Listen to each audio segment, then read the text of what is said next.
Some of the people you decide to go along with, some of the people you decide to strap along or carry along might not have the training, might not be as hardened as you are. Some of the people you decide to carry along with, and a lot of times, are the very people, are the very instrument the enemy through, are the very instruments, are very people whom the enemy is going to use to destroy that thing you are trying to achieve.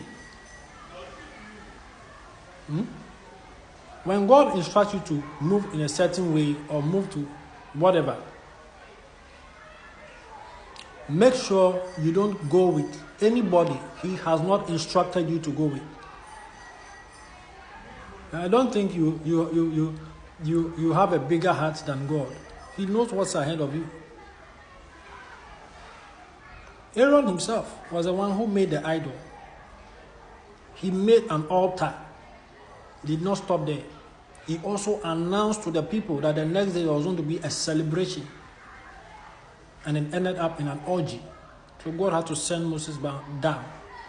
And Moses, out of anger, touched the sacred thing of God. He smashed something. He has been in the presence of God, waiting for 40 days and 40 nights. He smashed it.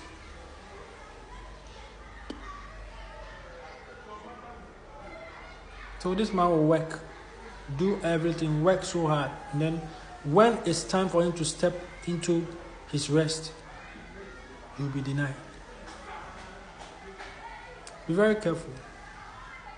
I don't know who you want to carry along. I don't know which person you are by force you want to go with on that journey that God has told you to go alone. There are some things you have to do it alone. You don't have to go with anybody. For some of the people you want to carry along might not have the training, might not have, are not hardened enough to resist certain temptations. Are not hardened enough to resist certain temptations. Are not hardened enough to be able to push back certain things that the enemy tries to send their way. The enemy knows he cannot get to you. But because out of disobedience, you decided to carry something or someone, somebody, God has not instructed you to go with. That person you carried, that person is a person who is through which the enemy is going to destroy you. That person that you decide to carry along, that God did not instruct you to go with, that person becomes your Achilles heels. What the enemy will use to stop and destroy you. Be very careful.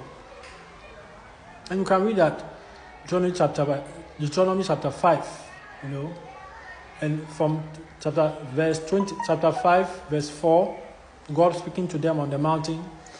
Deuteronomy chapter 5, verse 23 to 27, the elders come to Moses and tell him, we cannot listen to God directly. The elders knew they were at the mountain of God. They knew God was on the mountain.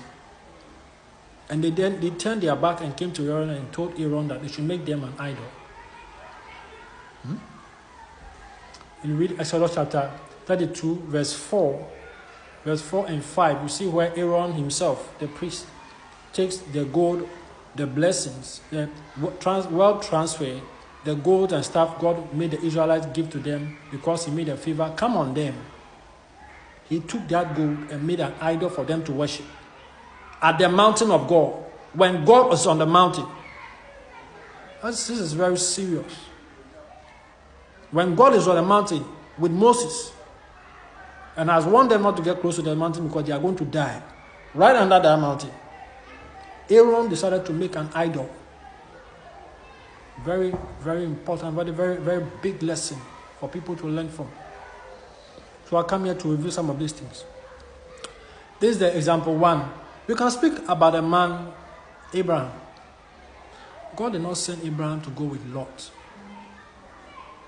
God asked Abraham to go alone. God never asked Abraham to go with Lot. He permitted it. But in His perfect will, Lot was not supposed to be in that equation. But Abraham decided to go with Lot. And we saw what happened when you can read that in Genesis chapter 13, verse 5 to 15.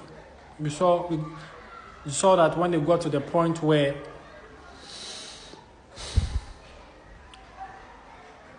the herdsmen of Abraham were fighting with the herdsmen of Lot, because God has blessed them. They become so wealthy.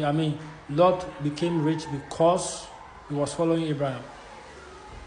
Lot had become so wealthy. Now Lot's herdsmen are fighting with Abraham's herdsmen. And Abraham asked Lot to look at any of the land and choose that side and move to that side so that they will not be fighting. And Lot, who was not sent on any mission, on any purpose, on any agenda, chose the fertile lands for himself. He saw how the valley was watered and was lush. Lot, who God did not send on any mission, if he was somebody, he would have asked Abraham to even choose first. He didn't. Lot, who was not part of a mission, was not part of any assignment.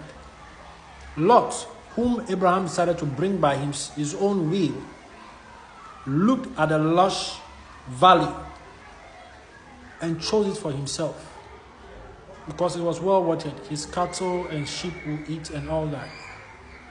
He chose a fertile land for himself and went there. Had it not been God that was with Abraham, and the place Lot chose was actually the most fertile land, it means Abraham had lost his blessing. Had it not been God that was with Abraham, and somehow allowed Lot to choose Sodom and Gomorrah, so that where Abraham was supposed to be, the promised land will be preserved. Had it not been God that was working with Abraham, Lot would have chosen the most fertile land for himself. And Abraham, who had been on the journey himself, who had gone through all of these things, all of these issues, struggles, and all his life, he's sacrificed everything in his life, all his youth and all that, following God, who said he should go to a place that he does not know, he would have lost his blessing. Had it not been God that had been with Abraham, but because he was with God, God preserved Abraham. Very dangerous. And even from there, it doesn't end there. The descendants of Moab, descendants of the Ammonites, were enemies of the Israelites. The descendants of Moab, the descendants of Ammonites, they are all Lot's children. The two children that came out of Lot. When they moved to the hillside, and then his daughters thought they were the only ones in the world, so they made him drink alcohol and then did whatever they were supposed to do by themselves, wrongly. Those children became enemies of the people who were actually sent on the mission. Of the descendants of Abraham, those children became enemies of the descendants of Abraham.